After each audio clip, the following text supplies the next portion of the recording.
to honor our veterans and recognize the sacrifices they've made to protect our freedoms. Time and again, when our nation is in need, Montanans answer the call to duty. So please take time today, and as far as that goes, every day, to send your thoughts and prayers to the National Guard's 190th and 219th units who remain deployed in Afghanistan and Kuwait, as well as the many other Montanans who are serving all over the world on active duty or in the reserves. And if you want to send best wishes to the Montanans who are currently deployed overseas, you can email them at supportmontanantroops@mt.gov. And if you're able to do that, wish them the best. We certainly appreciate their sacrifices, because these units are just an example of Montanans selflessly serving our nation. Montana is home to 100,000 veterans, the second most per capita of any state in the country. 16,000 of these veterans live right here in Missoula and communities that surround this city. We are grateful for our veteran service to this state and our nation, but just saying thank you is not enough.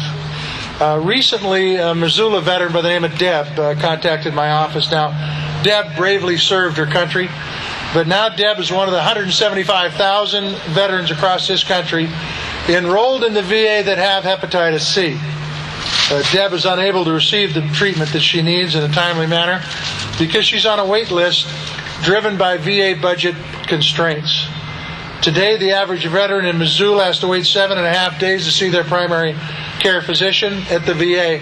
And in Great Falls, they have to wait over 20 days. It's unacceptable in both cases. Folks in Washington have been quick to send our service member into harm's way, but they have failed to understand the true cost of war, of taking care of our veterans.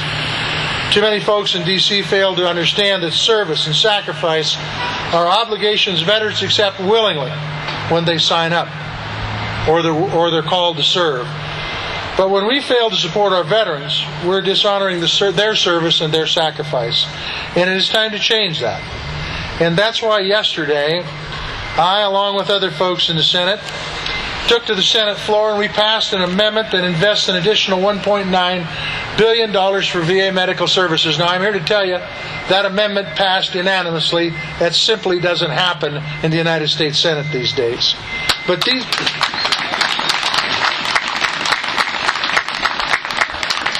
these resources will help Deb and thousands of other veterans who have been forced to wait too long to get the care that they've earned. My amendment will help those of you who have to travel to Fort Harrison or Spokane for treatments to get reimbursed more quickly. And it will reduce the amount of time that you have to wait to receive prescriptions. This $1.9 additional billion is what the VA needs to take better care of our veterans. And you have my word that I will be scrutinizing how every dollar is spent, because we can't afford to make these investments without knowing that they're producing results for our courageous service members who have earned it. But getting the VA additional resources isn't the only answer. We must do a better job holding the VA leadership accountable for the treatment of our veterans. The VA must become more transparent. Over the past year and a half, I have hosted literally dozens of listening sessions with Montana veterans to know exactly how we can increase access to care and reduce wait times.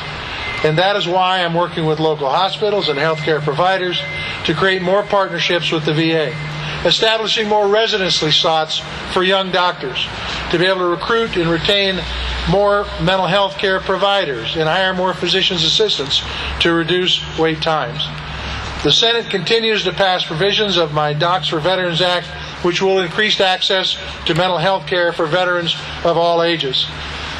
And as Dan pointed out, we're pushing to extend benefits to more of our veterans who are exposed to Agent Orange. But access to quality health care isn't the only issue facing Montana veterans.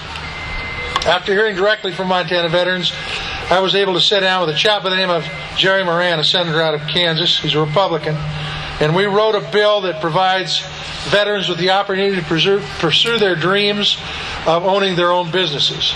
This bipartisan bill will help veterans start their own small businesses as they transition away from military service and begin the next chapter of their life.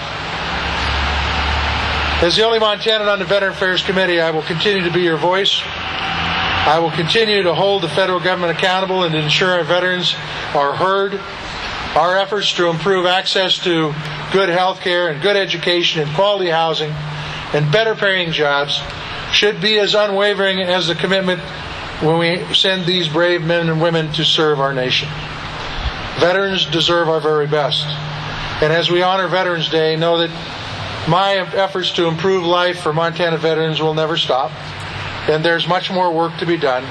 But I can't think of anything more important than living up to the commitment that we make to our veterans in this country.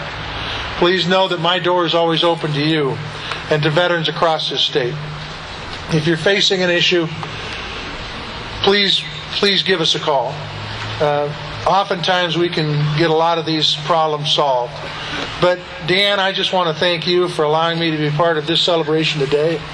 I want to thank all the veterans who are here for their service to this nation. God bless the veterans of this country, and God bless America.